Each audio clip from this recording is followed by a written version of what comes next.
Hey, you guys, I am so excited to have Brenda Scott with the Gentle Learning Company joining us today. We're going to talk about a topic that I suspect every single one of you, like me, like Brenda, has struggled with through the years, and that is homeschooling a child who doesn't really want to be, or who fights it, or who just, sometimes they're just stubborn. I felt like I was moving an elephant part of the time, just like pushing him up the hill. So I am very excited to hear from Brenda, see her strategies. But Brenda, welcome to the podcast today. I'm so glad you're here.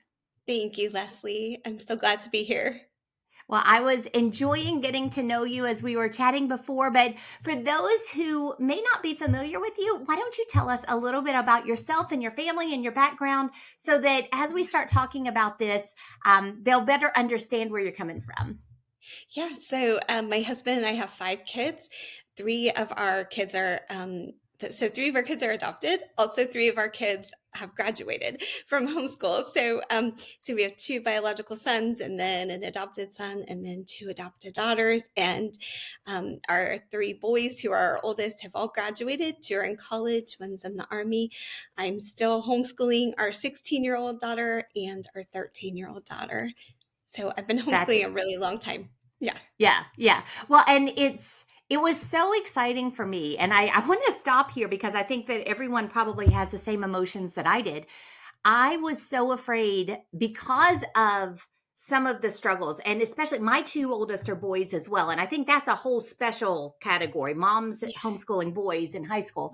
But, there were so many times where I felt like I was pulling so hard and struggling so hard to get my boys going, that there were going to be real deficiencies and that they wouldn't be prepared. And yet God is so faithful to use our efforts and our faithfulness and to actually weave that tapestry together. And I know that as you've seen your kids launch and I've seen mine, that's a real encouragement to just tell everybody, stay the course. God is going to use your efforts in this. Yes, definitely. Definitely. I see the fruits of it now that they're young adults and two are in college. And I see where God fills in the gaps in Yep. things that I thought I failed in. So it all works out in the end. Yeah, Yes. it really does. God is so good, and a lot of things that we feel in the moment are failures or deficiencies. God is actually using to create challenges or learning opportunities or whatever for our children and for us as well, because He's really good to sanctify us as moms through this. But that's been one of the things that's most exciting about this journey of homeschooling, and kind of in in a more pronounced way, this journey of homeschooling those who are a little bit more difficult to homeschool, that kind of fight it a little bit more. Have you found that to be true? Yes, definitely. Yeah, and I found that this time has been such a refining time for each one of our kids and for myself. I didn't realize that when I started homeschooling, that this would be a character building exercise for me, Right. that I would grow through this, but definitely God has used this to grow me. Yeah, and that is and drive you to your knees. That's, Mhm. I talk Mhm. an awful lot about praying for your children, and I've just written about that a lot, spoken about that a lot, but the way that I've seen God answer very specific scriptural prayers for my kids and really focus me in on the hearts of each individual child, especially at different times, really laser focused on one. It's been exciting to see how personal God is through that as well, which is another element of this that I think in the weeds we tend to overlook, that even in those difficult times, God is a personal loving God, and He is working in each individual child as well as me and David, to accomplish His will and to make us more like Him. Yes, definitely. Definitely. Well, yeah, it is. It's just been a really exciting thing to see God work, and I wanted to encourage everybody before we even dive into kind of some of the specifics, because I suspect, probably know full well, that everyone listening in can relate to this. Everyone has a child that's more difficult or isn't as engaged in their education as they would like. We talk all the time, and this is a great disservice, I think, that we do to others. We talk all about this love of learning and, these beautiful homeschool days, and we curate it for Instagram and that kind of thing. And the truth of the matter is, our kids may love to learn, but they don't like the process of it sometimes. They don't like the discipline of it. There's a lot of other elements that are really dirty because as we're growing, any of us, there are some real struggles that we have to go through. So, what are some ways that you have learned to manage a child who may even throw a fit, be angry, not just really not like this act of learning or this act of schooling at home? Yeah, so one of my tips is I keep lessons really short. So 15-minute lessons for a subject and then move on. And then maybe we'll come back to it again if that subject needs to be addressed again later in the day. But just keep it short so that any child, even if they don't like a subject, they know that that lesson is going to be short. They can get through it and move on. Another tip I have is to include food. So, Ooh. food lures kids in so nicely, making a pan of muffins or pulling out some cheese and crackers or some fruit or making a smoothie or I pull out our fancy teapots and teacups, and that's been a favorite thing in our home, even with the boys. So I pull that out, and I could get through so many things with the kids while they sip tea. So it just distracted them. It changed the atmosphere and the mood of the home. So especially, I'm raising, three of my kids have been adopted. So they've come from trauma. I've got some who have come from situations where they didn't have enough food. So that has spoken to my kids' hearts, just Wow. pulling out the Yeah. food. Yeah. So, yeah, those are some of my tips.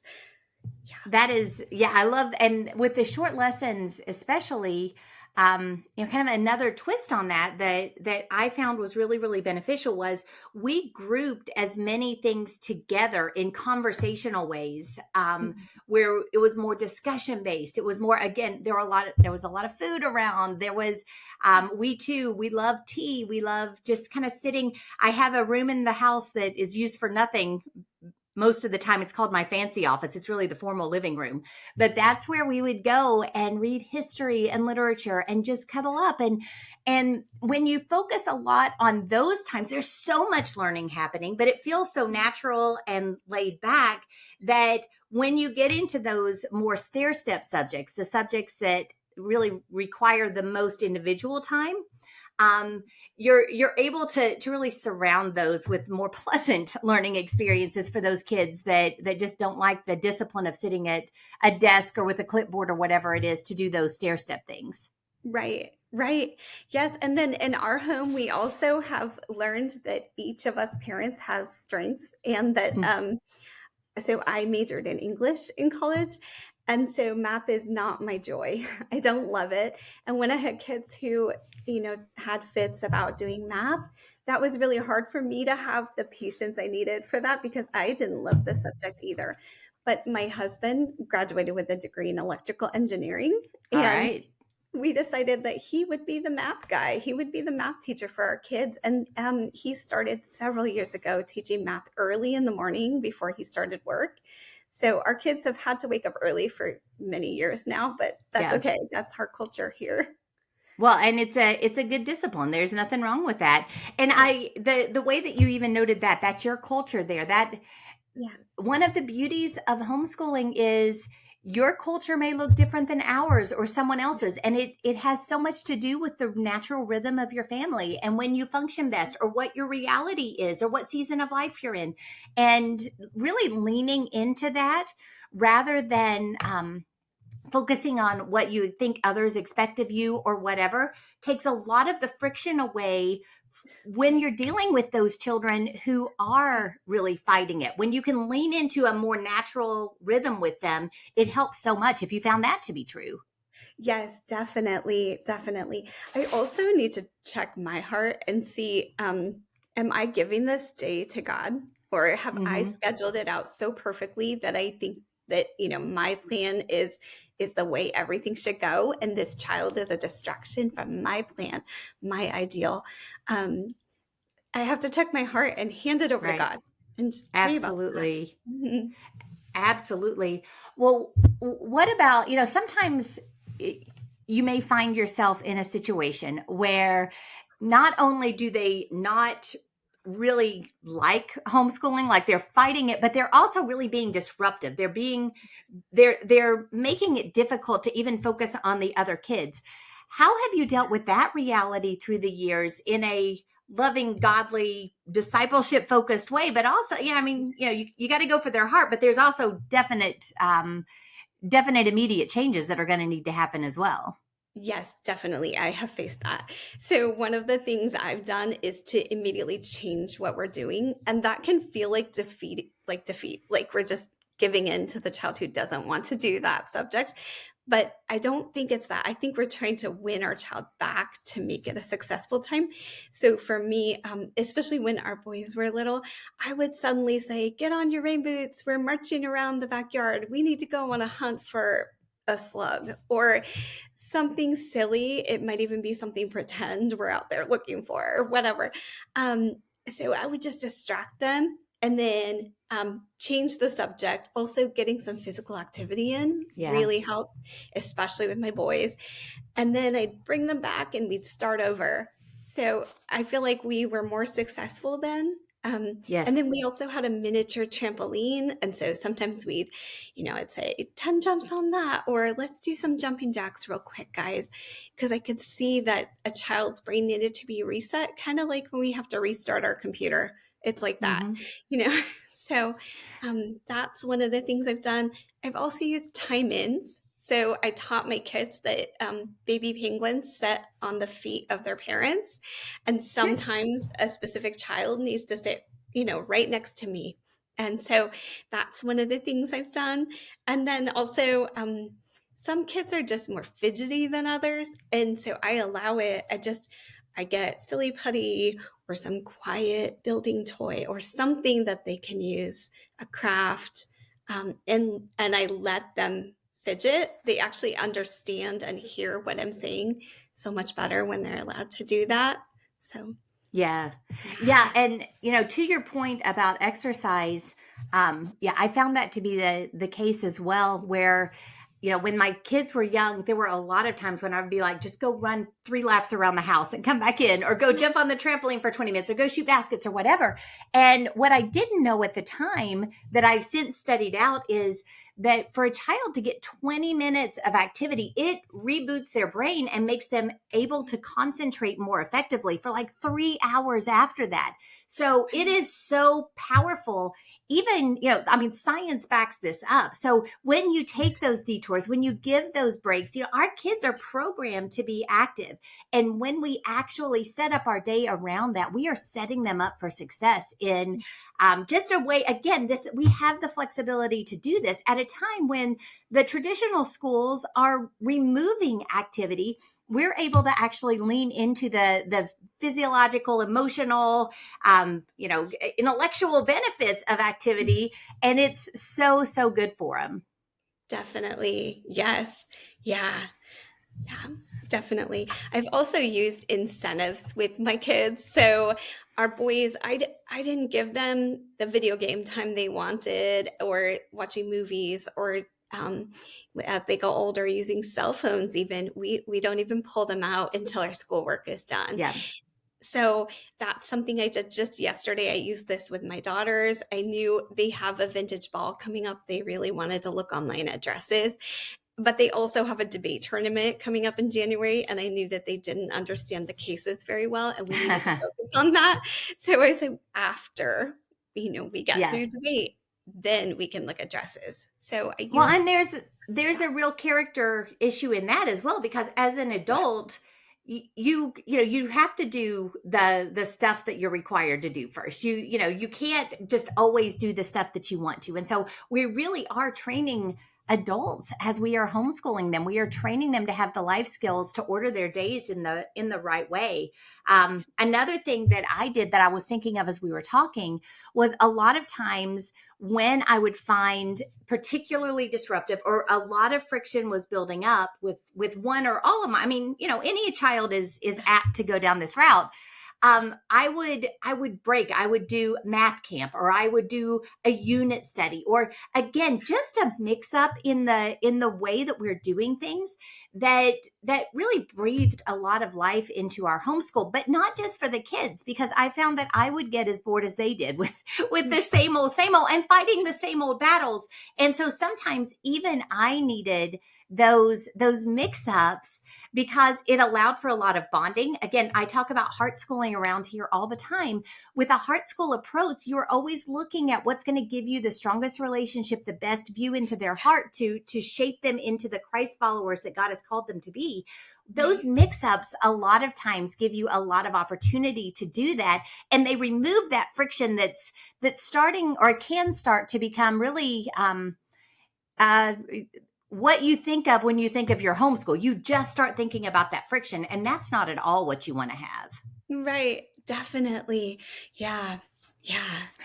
Um, Well, when you feel like, or when you have gotten to the spot where you feel like that friction, those difficulties are really kind of taking over your homeschool, and you almost feel like throwing in the towel.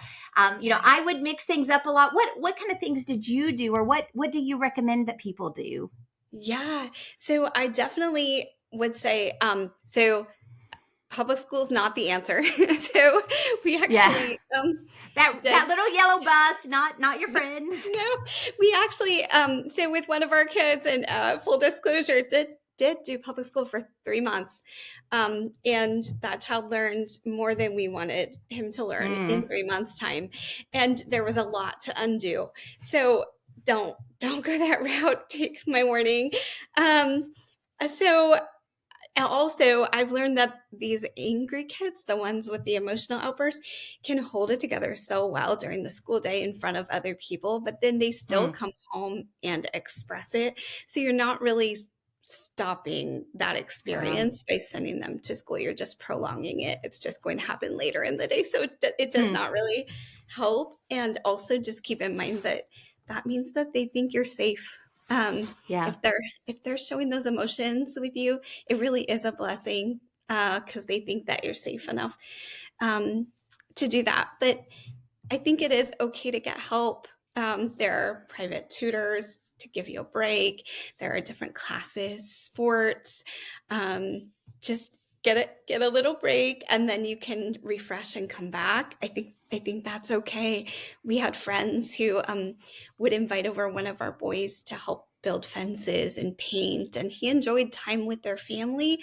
And then that physical labor, he really actually enjoyed that. And then we got a bit of a break from stuff going on in the home. So that's one thing. And then another thing is, I just like to, along the line of checking in with our kids' hearts, paying attention to who they are, I Mm. like to think about, does the child have low blood sugar right now? Does this particular child need to have some regular snacks to be able to make it through a day? Do we need to change their sleep schedule because maybe they're not getting enough sleep? I've done some elimination diets and checked if a food was impacting my child's mood. Um, so we've done different kinds of help for kids, like vision therapy. A child whose eyes aren't tracking may fight it every time you try to sit down and read, but it might Mm. not be defiance. It might just be that that's so uncomfortable for the child. Um, and then one of my kids actually would fight it every time I'd sit down to read a book, which seems like Mm. such a lovely time as a family. But I realized that child had some auditory processing issues. And so just paying attention to my kids, it's not necessarily defiance. It's not necessarily that they're being naughty or bad or that they're against me, even. I need to be on their team. We're not at odds. I'm on their team, and I'm going to help figure out how we can help them succeed in this. So, Oh, absolutely. Absolutely. And, when we are focused on the hearts of our child and actually preparing and educating that child that God has given us, we are able to remove some of those expectations and actually look at the root of what's going on. And like you noted, a lot of times the root is not always defiance or whatever. And that's where, questioning, actually spending time with your child, getting to know them deeply, asking the Lord for insight into that specific child. It's amazing how the Holy Spirit will just whisper in your ear a specific thing to ask or a specific thing to try that just changes the world. And that is God acting on behalf of your child through the prayers that you have prayed. And it is an amazing thing to behold as God leads you in that way. And it just underscores the kingdom significance of the work that you're doing right there in your home, because they're not going to get that same type of attention or that same type of troubleshooting with the teacher, because that at a school, because that teacher doesn't have time or the same engagement with your child as you do. So actually looking for what could be those underlying causes. In our family, I discovered with one of my kids that was struggling so much, and absolutely hated testing and stuff like that. But this child knew the material so well. I started having, when he's one of my boys, when he was in middle school, I would have him actually do the test orally, teach me back the test. I found he was killing it. But when it went to the writing test, he was killing it. It was the wrong way though. He was, like doing terribly, because he really struggled with that. So I started allowing him to have the success of teaching the stuff back to me, getting the grades of the assessment in that way. But then, because I knew that in college and, moving forward, he's going to have to know how to take tests. He's going to have to understand how to do this. I started teaching him those skills, but not until I gave him the success of, hey, I know you know this. Let's teach this back and forth. And he is one of the best communicators, breaking down concepts that I've ever seen now. And it all comes down to, that was a great gift of his, but it was uncovered in middle school because the Lord was directing me how to get to his heart and remove that friction point. So allow God to use your prayers and to direct you in every way, and just marvel at what he's doing would be my encouragement to all of you who are, kind of in the weeds and struggling with that now. Yes, definitely. Definitely. That's so cool. Well, as you look back, are you glad that you stuck it out, that you homeschooled, you finished with your guys, still in the trenches with your girls? Are you glad that you made that choice and that God led you in that way? Yeah, definitely. I see definite benefits in our relationship with our kids, and then also in their relationship with each other. Yes. And then the depth of the conversations we're able to have. I just love it. So our 22-year-old, we were going on a trip. We live in Virginia, and we went on a trip to Pennsylvania around his birthday. And I asked what he would want to see on his birthday. And there's, the Hershey theme park. That's one of the things we saw. He asked if there were any art museums we could go see on his 22nd birthday. And I just thought, that's amazing. I feel like that's a fruit of homeschooling, that my kids are cultured and want to go spend a whole day at an art museum on their birthday. So, well, and want to spend it with you. And that's another amazing thing is, we have young adults, you all have young adults who love to be with us. And that is tremendous. And that is a joy that is hard to even encapsulate in words. And that truly is a fruit of all of the time and effort and prayers that you've invested in them, all the conversations, all of the sitting in the floor and playing, all of the lessons, all of the discipline, all of it. It is so worthwhile. Right. Definitely. Yes. And we have 2 home on Christmas break right now. So 2 of the boys are home from Liberty University and our girls, and we've been playing games with them every single day. So it's so fun. Yes, they all want to gather. And, games are not the favorite of everybody, and certain games are definitely not the favorite of some kids. One of our kids doesn't love Ticket to Ride, but he humors us and plays it anyways. And so we got to play that the other night all together. So it's so nice. So fun. Yep, yeah. It really is. It is such a joy. Well, Brenda, we are almost out of time, but before we go, I want you to tell everybody about the Gentle Learning Company, what kind of resources you've made available, because there's some really helpful things there. Yeah, thank you, Leslie.